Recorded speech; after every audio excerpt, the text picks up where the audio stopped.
I'm starting to record. Why don't we get started? Like I said, I do expect people will be hopping in over the next few minutes as people are grabbing their lunches. We wish to welcome and thank both Jill Cooper and Amy Mifflin of Geosyntec Consultants for joining us today to present to us about environmental social governance performance versus random acts of sustainability kindness. The topic of ESG is at the forefront of many companies these days, and these are some of the experts in this area that I think you'll find their presentation very interesting. Ms. Cooper has more than 30 years of experience working on sustainability challenges, climate change, greenhouse gases, environmental health, safety, you name it. Jill's done it all. Her experience has a wide array of different industries, including mining, oil and gas, water manufacturing, food and beverage, and even local governments. Prior to joining Geosyntec, Ms. Cooper served as the Director of Global Environment, Audit, Data, and Reporting at Anadarko Petroleum Company. And in that role, she managed a team of air, water, waste, spill, land, wildlife, HSE, data system, reporting, and advocacy specialists who handled the day-to-day EHS corporate challenges, and her in-house roles included representing the companies on interactions with investors. I didn't mention, but Jill is also an attorney. Amy Mifflin has more than 30 years of experience building frameworks from the ground up on key disciplinary areas such as diversity, equity, and inclusion, corporate social responsibility, and ESG for major organizations. She's successfully working on social responsibility challenges, materiality, non-technical risks and mitigations, inclusion of social responsibility procedures into management systems, and developing policies and processes for global businesses that have unique challenges. She has a fantastic background as well, and we're so pleased to have them both with us today. So I'm going to turn it over to you, Jill, so that we can get started. Thank you so much, and it's an honor to be with everybody. I used to come present to A&WMA back when I was at the Air Division in Colorado, so it's been a while. And apologies, I in the mountains in a snowstorm. I drove as far as I could to safely pull over, and unfortunately I'm in my car. But if anything freezes up, Amy is ready to take over sharing screen. But with that, I am going to hide my camera, my fixture, so you guys can have better access to seeing the screen. Jane, thank you so much for the lovely introduction. And as she said, you know, environment social governance is quite a hot topic these days. And there are a number of reasons why it is. And by the way, as we go along, please do put comments in the chat box, because Amy and I would very much like to have this interactive. We end up doing a lot of environment social governance discussions, and it is much more valuable for the audience when we know what it is you're most interested in hearing about.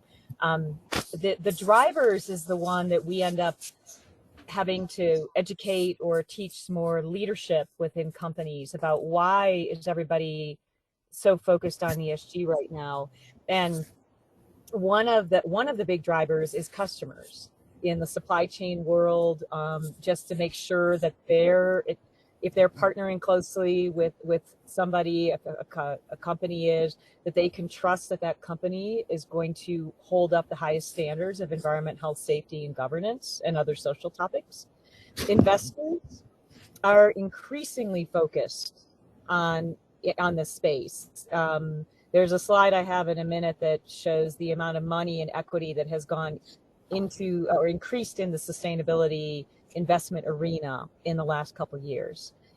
One of the ones that we really do like to highlight to our employees, in the social side of ESG, employees is one of your greatest stakeholders. Not only do they know the most about the company and they have the best ideas on opportunities for environment social governance, they also, you want to retain them. You want to attract employees and you want to retain them. So it's really important when you look at environment social governance to not only look at it from external stakeholders, but internal as well. And I'm going to pause for just a moment. Jane, are you hearing me okay? And does the screen still share all right? Yes, everything's fine. Great. Thank you so much. Just want to make sure.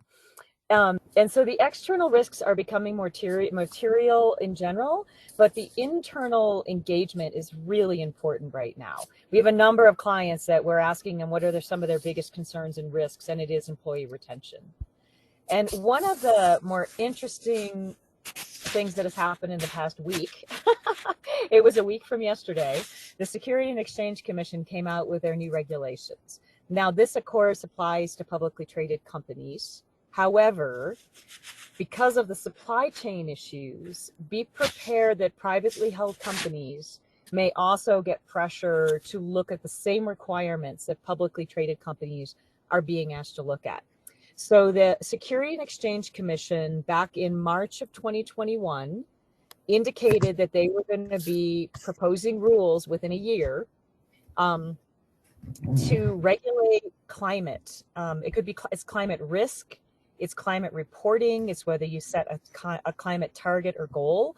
And in part, it's because the SEC has this thing called the names rule. It's an act that the feds passed years ago that, for example, organic, back in the years when people didn't have organic well defined, a lot of people were calling things organic that might not be organic. So the names rule kicks in and the SEC works with stakeholders and comes up with rules that says, this is what we mean by organic. Well, the same kind, and other federal agencies are often tapped in to do that. It's not just the SEC. The SEC, though, because they're looking at financial, they're looking at whether something is really a sustainable investment. Over and over again, people were telling everybody who would listen that climate is not a well-regulated term, a climate risk, what you mean by your greenhouse gas emissions, whether you have a target that has anything behind it. A lot of people would akin this to greenwashing, where companies were out there making statements and not able to back it up with data. So the SEC a week ago yesterday, March 20th, 2022, I think it was the 20th, I guess, or in March, I should say, it was a week ago Monday, they came out with their draft regulations on carbon and climate. And many of us have been digesting this 500-page document ever since it came out. And I would definitely caution anybody who is inside a company or a consulting firm that works with companies in the carbon space to try to get familiar with it, because it is definitely a game changer in the United States, which means anyone doing business with companies in the US may also have to focus on it. But one of the reasons there's so much attention is because we went from about $254 billion in sustainable investments to anywhere between 10 trillion and 35 trillion. I've seen numbers all over the place, but somewhere under $35 trillion of investments are claimed or linked to sustainable investments. So where there's that much money involved, there's a lot of focus. But usually people want us to step back and go, well, what is ESG? And the way Amy and I like to talk about it, and we're not necessarily unique in this space, is we like to talk about it as a lens that you look through. And there was a group 30 years ago in Colorado, Build for the Environment. They were the first ones I've ever heard of calling it a lens. A lot of people like to say triple bottom line, three-legged stool. At the end of the day, environment, social governance is a set of risks that you want to look at. And if you look at these environment, social governance, oops, sorry, I hear some background noise. If you look at environment, social, and governance topics on here, really, these are how businesses do business every day. There aren't a lot of topics on here that you wouldn't already be able to find being managed in the company. So what we like to talk about is that it really is just managing your risks a little differently. But the first thing companies like to do is they like to figure out where they are. Where are they in the ESG strategy arena? Like, are they in the beginning? Are they business as usual? Like they haven't quite seen that ESG is impacting their business? Are they in the reactive mode, which means you wait for a law to pass, you wait for a requirement to come down from a customer, and then you take action? Are they in the proactive mode where they're starting to compare competitors to themselves? They're trying to really evaluate what their customers are focused on. And then there's the integrated and leading, which is they may not even talk about ESG as a separate thing. You start thinking of ESG just like any other topic where you have experts in certain areas, but the concept of ESG is so integrated that you don't actually have it as a separate topic. I'm really, really hoping, as a professional who's been at this a very long time, that we get here faster than maybe others care, because I'm not actually happy about all these ESG leadership positions being created in every company unless there really is a good core amount of responsibility assigned to the ESG person. Otherwise, I've been in the role and you end up managing a lot of people and asking them to do work. So I'm really hoping that ESG starts getting integrated into companies' business. There is still a role for ESG professionals throughout the whole gambit. It's just right now there's a lot of reactionary actions being taken in the reactive mode versus the proactive and the integrated. And I'm looking forward to when we get to that space. And Amy is going to pop in whenever she wants to add anything to the mix. So now that you kind of understand like what ESG is all about, and you understand kind of the spectrum that companies might be on the path, on the roadmap or the path towards ESG, one of the first things that you hear a lot of people talk about is materiality. And having grown up doing risk my whole career, materiality wasn't something new. A materiality assessment was something we'd always done in the companies, in the state and the companies I worked for. We just didn't necessarily call it a materiality assessment. But what you're trying to figure out is what are the most important issues that matter to your company, and then you go about the process of evaluating how much they matter and what you've done about it. And so there's a lot of companies out there doing materiality assessments, which are important to have done. It doesn't mean you have to do it every year. Your stakeholders and your issues may not change that much. And it's a really good reminder to check back in with stakeholders, external and internal, to ask them what topics matter the most to you regarding our business, and what do you, and if you are willing to, you can actually ask them, what would you recommend we do about it? When I got to do investor work for an oil and gas company, as Jane mentioned, I was given permission to ask our investors questions, and it really allowed me to engage and learn more about what their expectations were. So a materiality assessment is identifying what matters and has a really strong stakeholder engagement aspect to it. And again, Amy, if you want to jump in at all, let me know. I'm going to go ahead and go by this. I'm going to go through this slide relatively quickly to get more to some of the risk discussions. But a typical process for a materiality assessment is you might go do some background research, and then you're going to set your baseline, like where do you sit compared to your competitors? How far off are what you're doing today compared to what your customers may want? And then you start looking at how do you frame the issues up, because you have many internal stakeholders that care about these topics. So you don't want to just go straightforward and into it without understanding who internally might care about which topics, which goes to the engaging with your stakeholders, internal and external stakeholders. And then once you get all this information, you pull it together. Everybody likes doing a plot map where you plot out the most important topics to you, to the company and your stakeholders. And you kind of look back at it and you go, does it seem right? And I'll give an example. Sometimes water quantity and quality ends up as a high priority because everybody in the world knows that water is critically important to human, to ecosystems, to businesses. However, not every company is it really that much of a risk or that material, because not every industry they might have already done a lot to reduce the risk, or they may not be big water users. And all that usually means is if something ends up in that upper corner and the company, you sit back and you look at it, and this is the validation part, you look at it and you go, we're not sure that's really that big of a risk for us. Well, then maybe what the company hasn't done is explain it very well to their stakeholders. Maybe they just need to sit back and say, well, this is why we don't feel this is quite as big of a risk to us as it might be to others, to other industries, other companies. And from the validation, you start refining it to the most important topics to your company and the stakeholders. And if you're going to set goals and targets, you start talking about it here. One really important thing to do before you set a goal or a target is really take a deep dive and look at your data. Now, if your data is, we want to go for board diversity, and it's obvious to the world, you have 9 board members and 2 of them have diversity and 7 don't, you don't have to worry about your data, right? I mean, that's a pretty easy data point. Even a lawyer like me can figure out that data point. If you're talking about greenhouse gas data and you want to set a target, or energy use or water use or health and safety, just make sure you're really comfortable with your data set.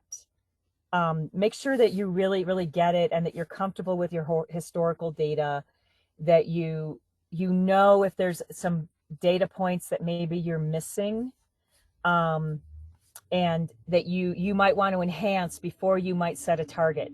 The other recommendation after years of making mistakes or seeing mistakes made in this space is it's often really nice to make a target that's internal for a year and see how it plays the next year. You may not always be given the option of sitting on a target for a couple years. I really, really encouraged it anywhere I worked in-house, and we encourage it with our clients. If you have a really good data set and you're comfortable with it, it's a little easier to set a target. But if you're doing something new and people want to jump out and go, oh, now we have this great data, let's go for 10% reduction.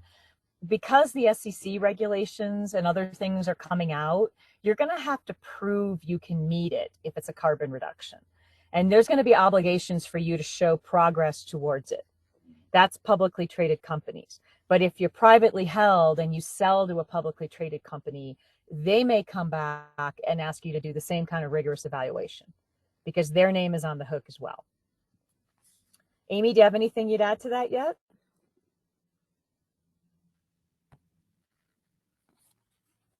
Sorry, Jill. No, you're doing great. I think this is a great conversation. Okay.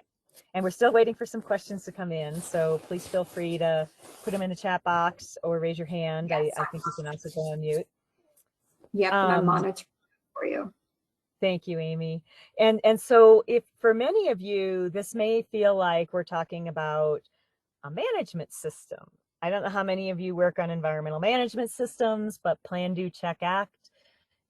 Or if you want to think about materiality as an aspects and impacts identification, and then you look at it all and you evaluate it and you start setting your objectives and targets.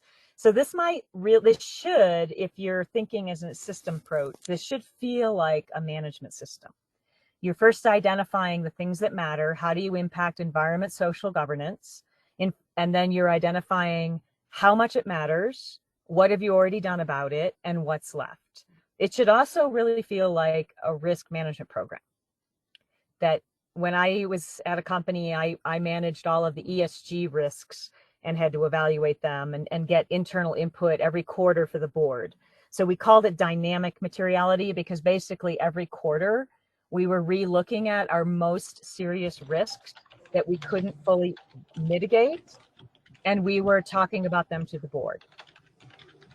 Did somebody go back off mute? I'm sorry, Amy, is that you? I heard somebody go back off mute, so I want to make sure everyone can hear today. So the other thing to think about from the ESG perspective is it is about risk management. Identify, assess, prioritize, assign roles and responsibilities, go implement, monitor, and come back and do it again. So the more you can think about your ESG as an environment social management system, or ESMS, the more this doesn't feel like something new and a whole lot of new things to cover. It's really going back to one of those first slides. The number of topics have expanded, but the process you use has pretty much stayed the same. So Jill, we have our first question. Thank you. Yeah, so Jane is asking, ESG was a bit metric centric at my last company. Does it have to be? And Jane, do you mean like focused on numbers and data? Yes, focused on numbers and data, and, you know, kind of having a threshold that if you exceeded that, that was a problem. Yeah, really, really good question. So I've lived through the same pain. And I have to say it's a mix, because what happens is you end up, people that run companies tend to be really comfortable with finance, risk, engineering, and business side of things. And they really like numbers. And unfortunately and fortunately at the same time, not every ESG topic lends itself to data, which is good. It's good for those of us that really want to get more done than just count data. On the carbon and climate side, it's really hard to get away from data. On the safety side, it's hard to get away from data. From the social side, the stakeholder engagement, the community involvement, some of the, like maybe even waste management for a while, if you can get to circular economy, after a while, the metrics will not matter as much, or they'll begin to realize there aren't great metrics that are very meaningful. There's one that gets thrown around a lot, which is compliance. Like, how many enforcement actions has the company had, or what's the size of the penalty? I spent so much of my career trying to talk people off of that being a good metric, because strong companies tend to report more to agencies, and they might be more willing to sit down and negotiate a settlement that maybe end up being a little bit larger than other companies may be willing to pay. And so it's not a sign of a weakness in a company just because they had enforcement actions and penalties. It could be because they have a really robust internal assessment program. They're finding things and they're reporting them to the agency, and the agency is sitting down and settling. So what I found, that's a number, for example, that it takes you a while to convince people, particularly external stakeholders, that it's not that valuable. Because you could also have a really unfortunate year where a lot of things come out, or you have some issues, and then you could have a decade where it's great. But just because somebody has found a compliance issue doesn't mean you're a bad actor. It can actually show that you're a good actor and you self-reported it. So I really do, Jane, hope that we can have a nice balance between what makes sense to have a metric, and obviously greenhouse gases is one of them, that they like the metrics, and when can you start realizing that some of the metrics are actually causing more work and not having a lot of value. It's a great question, though. And a little bit of our chaos world, the transparency space, or the transparency ecosystem. We have, due to a friend of ours, we put these into 4 categories. Because the reporting world is a little messy right now, and little may be extreme understatement. And even the equity companies, or not even, they have also begun to try to find a way to converge these things. The ESG Data Convergence Project that a number of the private equity firms have joined, that's one example of where people who want to use the data are starting to say, can we coalesce on a few things that make sense, instead of the random acts of you need to report on everything, whether it matters to you or not. I used to have from one of the bucket number 2 and number 3, when I show it on the screen, we used to get anywhere from 20 to, let's just say, 100 surveys every year at the peak of when everything was moving. And then a bunch of companies started merging, like these rating organizations started merging. So the number of surveys went down, but still there's only so many surveys you can complete in a year. So we would pick 5 to 10 that mattered the most. And what I mean by mattered the most, it means we had an investor or a group of investors who cared the most about that particular scoring system. But the first bucket here are the groups that set frameworks, guidelines, not so much regulations. We didn't put all the regulations in here, but these are the ones that set guidelines for a sector or for everyone and anyone. Some of them, like SASB, I really like SASB personally. They are a large organization, and they set the metrics that they think that matter the most on a sector by sector basis. The nice thing about that is you get something tailored, because they work with stakeholders, people in the industry. You get something tailored to your sector, and you get maybe 15 to 20 metrics. And that's very useful, because it's like they've helped you with your materiality assessment. They said, if you are in the pharmaceutical industry, here is what we think your top metrics are. And now you could add to it. But it's really nice to get kind of that smaller set of metrics that matter the most. And then you can look and see how you're doing and you can benchmark to it. There are other groups like the Global Reporting Initiative, GRI, and at one point, I don't know how many they have now, but they had over 300 questions or topical areas. And those are nice for like an index. Although I know they're starting to come out with sector-based, like they have an oil and gas one now. They're coming out with sector-based surveys. They've always had a segment that was sector-based. However, the whole list can be a lot. If you're first starting out on an ESG journey, it could be a lot, but they make a really good index. Like if you want to say you can find everything related to governance that GRI asks about over here on our website, or you put this, like we answer GRI 101 through 115 and then 120 through 130. It's a nice way to help stakeholders find things on your website.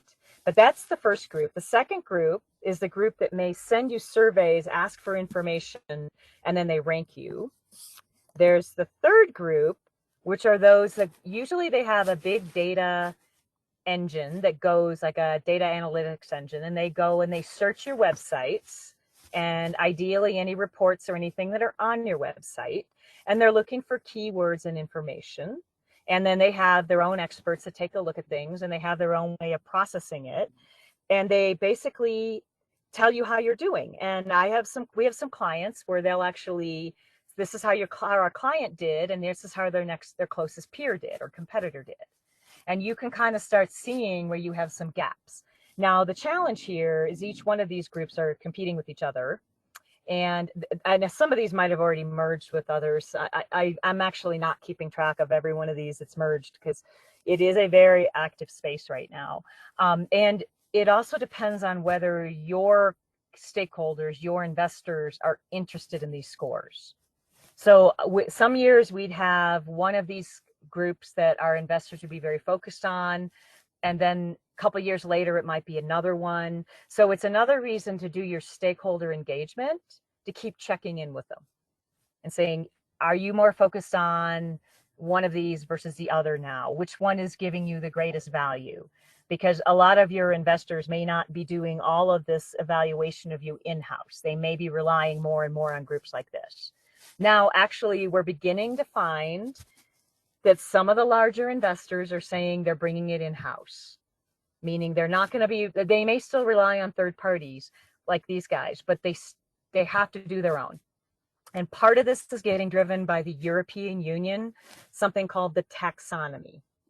So the taxonomy is starting to put more of a responsibility on investors, those companies like the big investment firms, to make sure that what they're calling is an ESG stock or an ESG fund, to make sure it meets certain criteria. And I have heard these larger investment companies publicly state they're going to be continually doing more internal rigorous review. So they still might rely on these third-party groups, but they're going to have to do their own check. This was a lot, you guys. And then you have number 4 is the rating, like where you get published as the top 100 environmental company or different things like that. That's an active space always. It's just what we end up getting more work on as a consultant, and when I was in-house, was we have everything up to number 4, because number 4 is a little bit out of your control.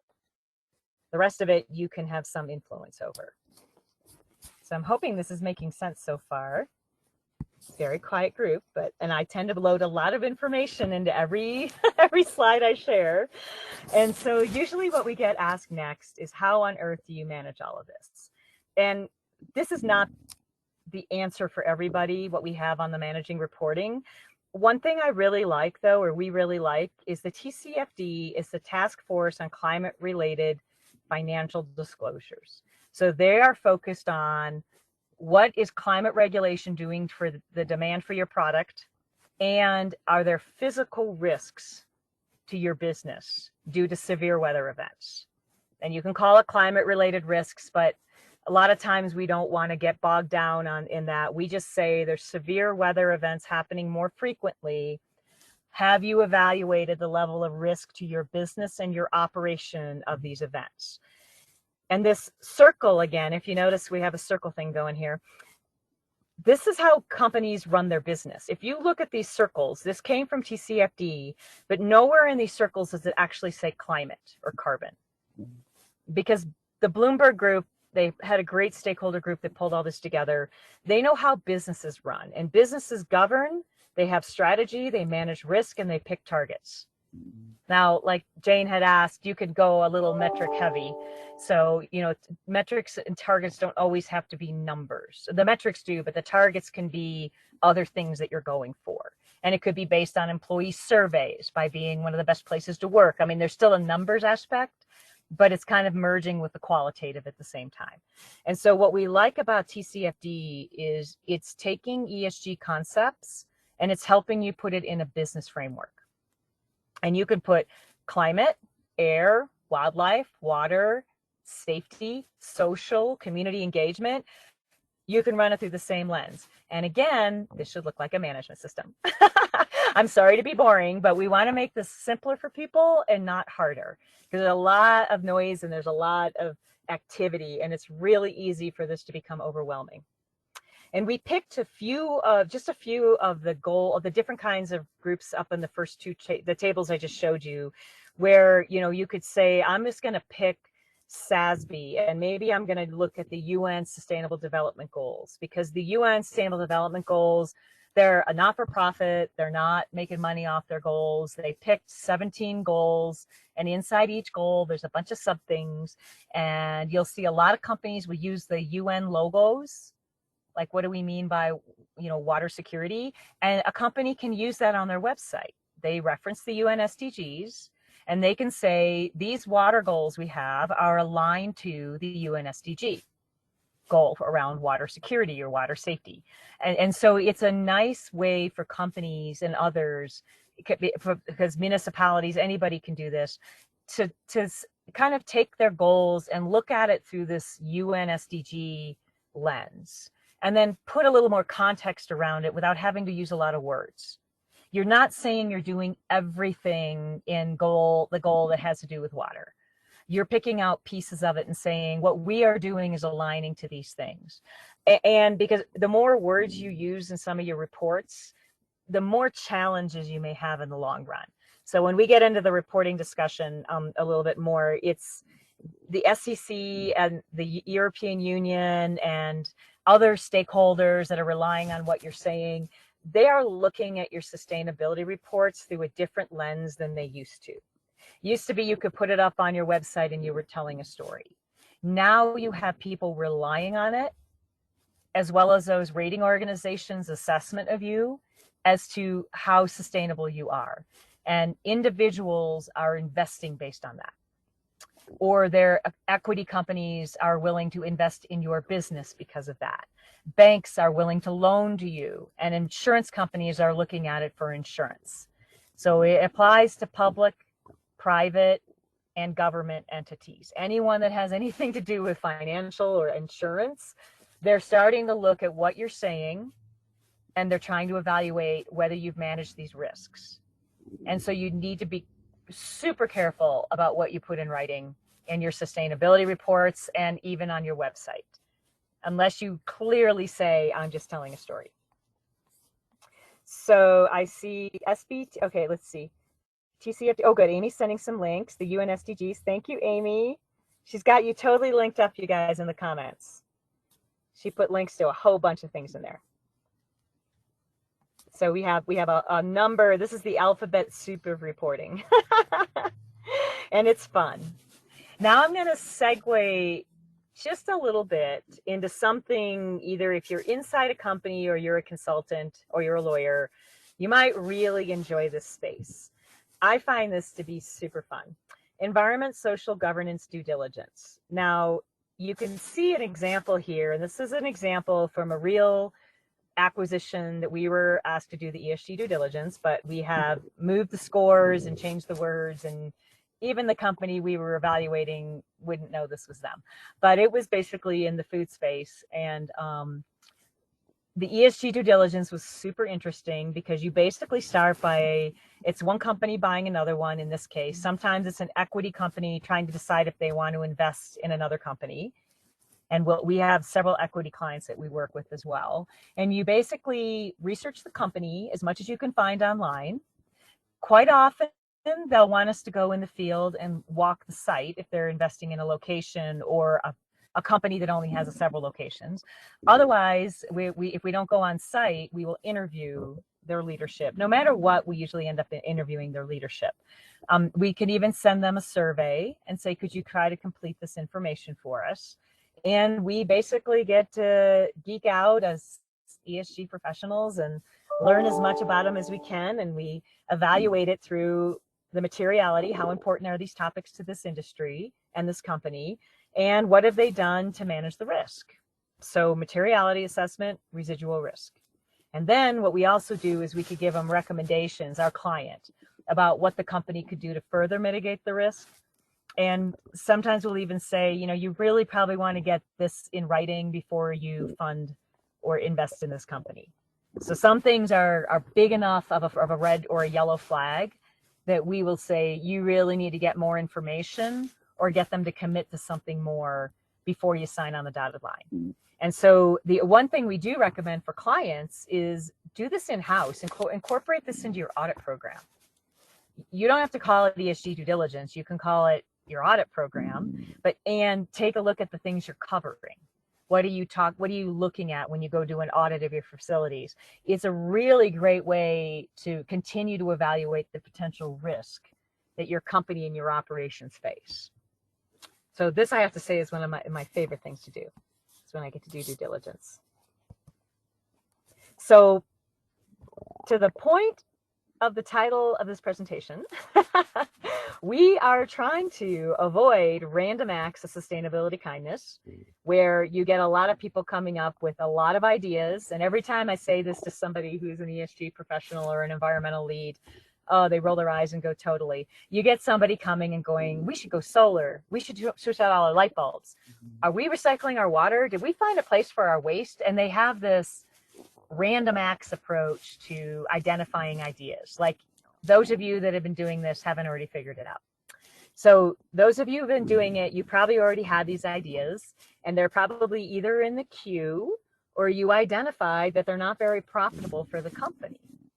Hence, there's the benefits and the profitability. So the goal is to work yourself into that upper right corner where you're evaluated your risk, identified what matters, evaluated what matters, figured out what residual risk you have, come up with an action plan to minimize the risk.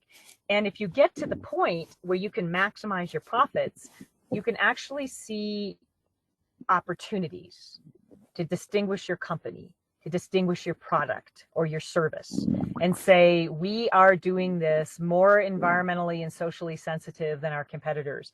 And here's what we mean, and here's why you should invest in, you should work with us.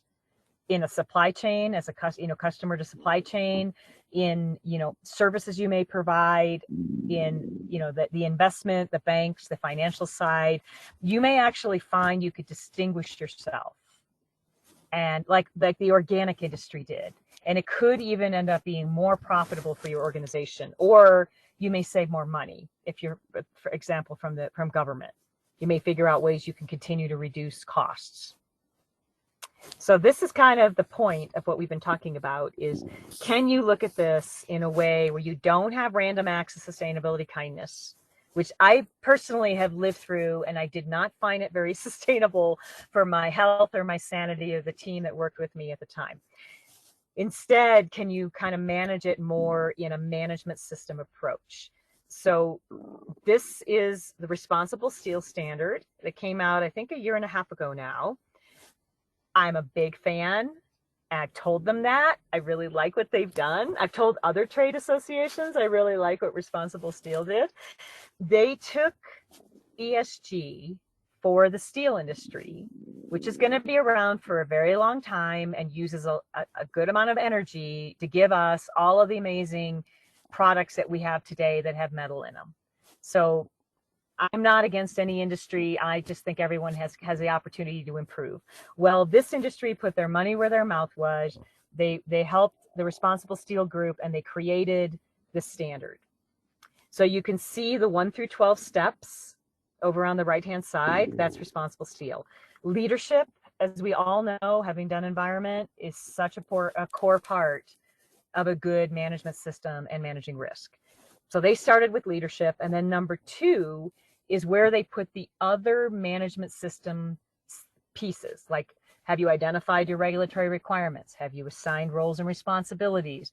Do you go and have an audit program? So all of the more traditional management system activities are in number 2, and then 3 through 12 are the topical areas that they believe matter the most to the steel industry. And within each one, and they will share their audit spreadsheet with you. It's quite impressive. Very, very transparent group. In each one of these, there's questions. And one of the most beautiful things they've done at the very end of the standard is they've given you all of their sources. It is a really nice list of all the global standards that you might want to look at if you were doing your own management system. So we actually took the responsible steel standard and we provided it to a midstream oil and gas company. And just, they're a big client. We work a ton with them. And we just said, hey, take a look at this. And if you like it, we can help you incorporate it into your current EHS management system. But we unabashedly said, Responsible Steel gets the credit. They've done a lovely job organizing it this way. And you can start enhancing your management system and not take everything on all at once, because that will actually grind you. It could grind you to a halt if you're trying to take on all of these topics at the same time. So again, on the left side, commitment, planning, implementation, monitoring, review, and improvement. I know this isn't a circle like you might be used to seeing. I've worked with a lot of engineers and they don't like circles as much as direct lines. So we kind of have a direct line here, but you know what it is. It's the plan, do, check, act. It's the Deming cycle. That is what we're talking about here. So I'm looking back and I don't see questions yet, but Amy continues to give you all these amazing resources. So what we thought we would do here is just give you a couple examples of non-climate related topics, because I know this is Air and Waste Management Association, and there is a lot of focus on the climate. I am an air attorney by training. So if somebody wants to geek out on the SEC rules that are draft right now, let me know. We are helping a trade write some comments on it to the agencies. So we are getting our head all in the weeds on this, but that could be a whole separate meeting that you might want to have some lawyers involved in. In the meantime, we thought we would kind of bring this home for like the materials and the waste side, for example. Supply chain, now that climate is out there and a lot of people are focused on climate and people are getting their targets together, the supply chain piece is not only important for climate, but it's super important for the water, the materials, the waste, and the biodiversity topics, as well as the social. It's hard for environmental people sometimes to get their heads wrapped around the social, which is why I'm the E and Amy's the S. I'm going to do my best, and then she's going to get on later and correct me when I get it wrong, because I fully respect that the social is actually harder. I'm sorry, E people, it's actually harder, because we work with a lot of leaders that like numbers, like we talked about earlier. They like trend lines. They like benchmarking. They like these hard numbers or hard goals that you can prove you've met. You have some of those in social, like diversity. But the diversity of your gender and your race don't tell the whole diversity story. It's also the equity and the inclusion piece. And arguably, those are really hard sometimes to measure. And people have been trying to figure this out for a long time. There's also just the value you have for your community and how much you've engaged with your community. And so when you look at the supply chain piece, it's going to be easier for us to look at circular economy, water issues, air issues, waste. Not that those aren't hard to address. Look at the plastics industry right now with all the recycling laws. Oh, we did a whole bunch of research for a client on all the recycling laws and presented on it in Oregon a couple weeks ago. There is an insane amount of work going on in the packaging world right now, which is a key part of supply chain, that I would strongly recommend A&WMA maybe have somebody come in and talk about these packaging laws, because we were at a different trade group and it was a food packaging group and they were not really aware of it yet. But this is the regulators are saying for supply chain, we're going to go to the companies that use the packaging, not the companies that make the packaging.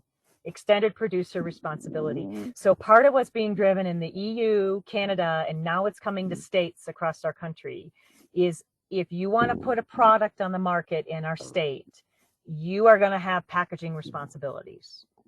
Cardboard boxes, plastic, tin cans, aluminum, glass. You might even, if you're probably going to pay a fee into the state, and the state's going to run their recycling programs based on those fees, based on the weight, quite often the weight of your packaging. So if you guys are in the materials side of the world and carbon footprint is a part of it, I would strongly recommend you guys, and maybe it's even on a national, figure out how to get, if you haven't already had these speakers, have someone come talk about this. It's a fascinating area around product stewardship. The other topic that's really, really picking up in the United States is environmental justice and social justice. I use environmental justice here, or we do, because that's what the feds are using more in the United States. Look at Title VI. If anyone's getting financial funding for anything, Title VI of the Civil Rights Act prohibits discrimination. So this is one of those ones that a lot of people weren't paying attention to. One of my good friends, Doug Benevento, he used to be at EPA and now he's at a law firm. He's brilliant on this topic. Because he was the deputy of EPA under Trump, acting deputy. So he was living and breathing this issue because it was really bubbling up at that time. Just there are some requirements coming at the federal level that are surprising a lot of people. So you don't necessarily need to memorize this. This slide is mainly to show you it's not just one tier, there are multiple tiers. And then the states are also picking up. This map maybe is a couple months old. This is 2021. So this is about a year, almost a year old now. We're in legislative session for most states. So come May, when this gets updated, you're probably going to see more green and more orange on this map, because I already know several other states that aren't showing it or that are blue right now are looking at legislation, and they're going to require EJ as a part of a permitting process is the trend. You have to have your community engagement in an EJ strategy. So what does that mean? It means try to proactively address EJ. And once you get that process set up in your management system, a consultant can help you set it up, but you can also do it in-house, unless you don't have the bandwidth, and then you can have someone help you. But the idea is set up a process that allows you to do this efficiently, so you're prepared. So that is really the end of it. And we obviously wanted to make sure we had a little time for dialogue. And so I at the risk of having crickets, Jane asked a question: from an investor standpoint, would they tend to look at the whole system of a company, or do they really focus on certain aspects they might be interested in? Another great question from Jane. And I'm not biased at all, even though she's one of my favorite people to work with. Very good question. When they hire auditors like us, we make them focus on the whole system. In fact, we now have one equity client that they start out every due diligence with, where's your risk management program? And they don't wait for us to ask it anymore. Because if a company doesn't have a corporate level robust risk management system, they're probably, individual topics are not getting managed well. So really great question. And you're also starting to see more investors are asking whether you have an environment social management system, an ESMS, which could be the Equator Principles, IFC, all these different standards that are coming out. So they are beginning to focus on the whole system, where in the past, I think they focused on a few topics. And if a company didn't do well on those topics, they might dig in on more. But they're hiring consulting firms like us and several others that are much more management system focused. So they're becoming educated on, if you manage your risks well, you probably don't leave too many of them out, and you've probably evaluated most of them and assessed them. Can you share this presentation? As long as you give us a chance to PDF it, because it doesn't transfer well.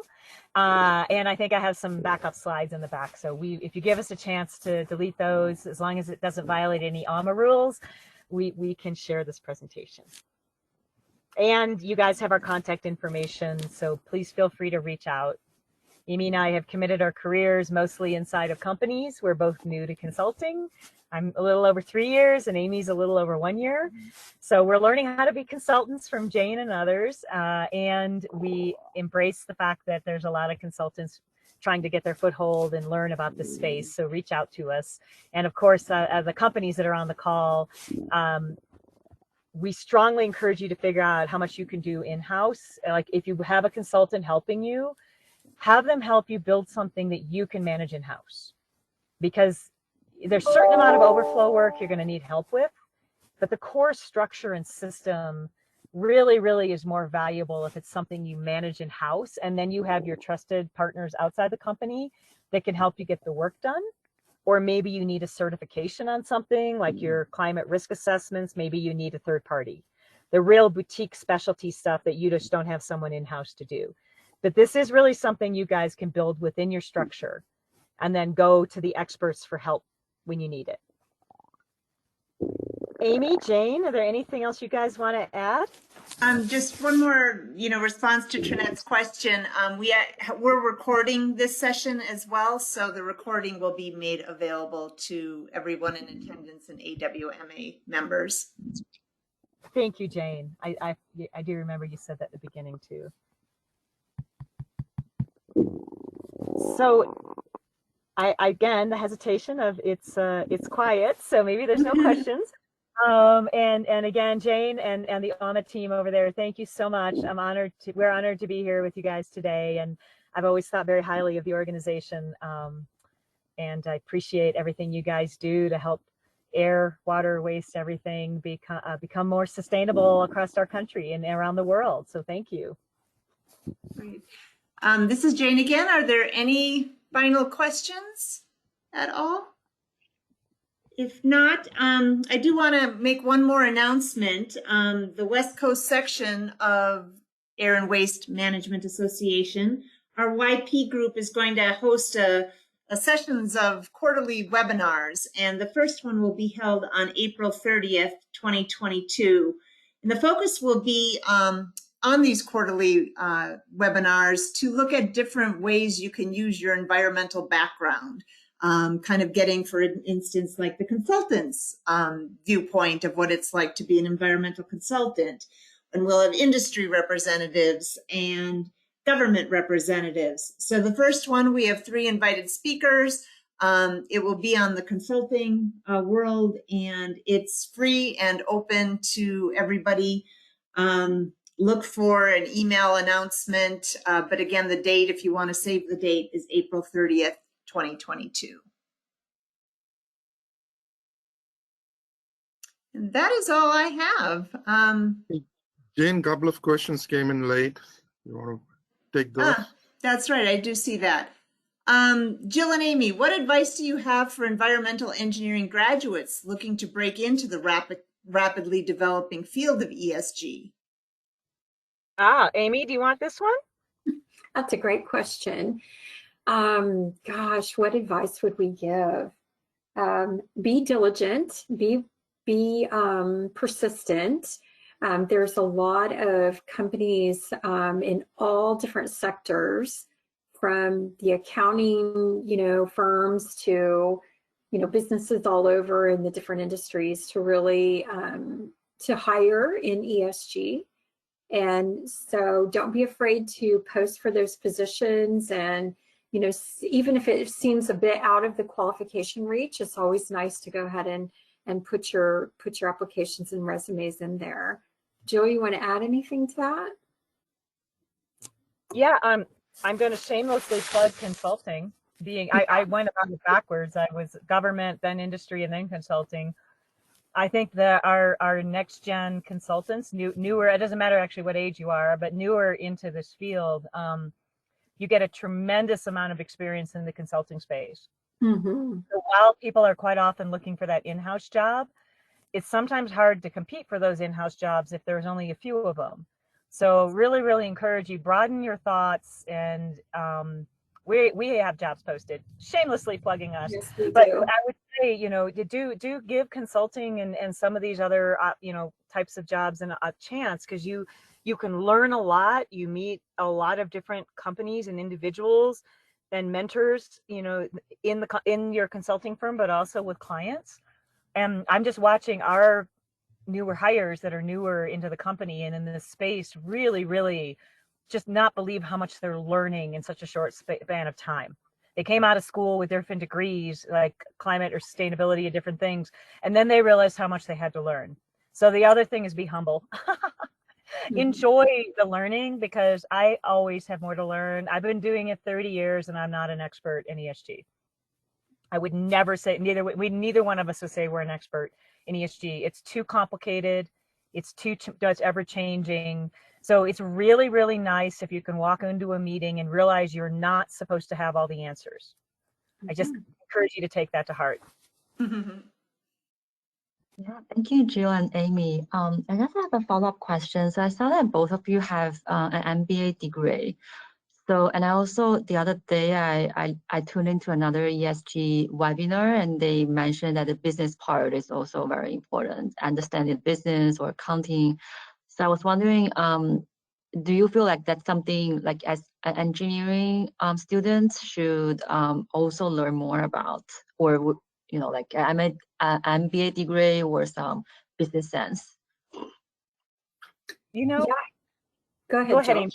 Oh no, you go ahead. Yeah, I was going to suggest that if you don't have the bandwidth to take on an MBA, make sure you get some key business classes incorporated into either on the side or as a part of your minor. It really does help, but you can also pick up the business strategy by, you know, if you're inside of a company working, you can actually develop that as your mentoring guidepost too, where you're getting a broader look across the business so that you have a better understanding how it fits. I chose to get an MBA. My undergrad degrees are in business, but I chose to get an MBA because everything that I was doing was more qualitative. And in order to draw those direct conclusions to executives and, you know, the board, to make sure that the business case is always front and center, was very important to, you know, every aspect of my past 30 years. So Jill might have some additional thoughts around MBAs, but definitely make sure that that fits kind of where you're going and what your mission is for your career. Yeah, the only thing I would add, and then of course we all have to get off. I have to get on an SEC rulemaking call. Lean to your strengths. And so we have a professional that we work with. Her name is Hong. She's amazing. She's one of our climate experts. I don't know if a business degree would have helped her. She is so brilliant in her space, in her niche. She is like doing the life cycle analysis of carbon emissions and really technical type of work. So an MBA may be good for, I'm more of a generalist. I work in a lot of different topical areas. But ESG has quickly become a specialty area. And so you can be a generalist or you can be a specialist. And if you want to be a specialist, think about the skills that are needed for that specialty. If it's doing financial analysis for climate regulations, yeah, you probably want to get a finance background. If it's communication, you might want to look at the business communication side. If it's truly climate risk, physical risk assessments, the business side may not help.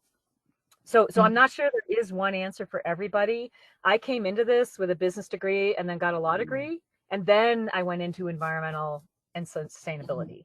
So I didn't do it after, I did it before I entered the industry. And I'm so sorry, I do have to get off and get on a rulemaking discussion. Thank you so much. Thank you, Very Amy. helpful. Yes, we appreciate your time today, and they've given you their links if you have any follow-up questions. And like I said, the recording will be made available. Thanks everyone for attending. We appreciate it. And we're also on LinkedIn if that helps too. Thank you. Thanks, Jane. Thank you so much. Have a good day.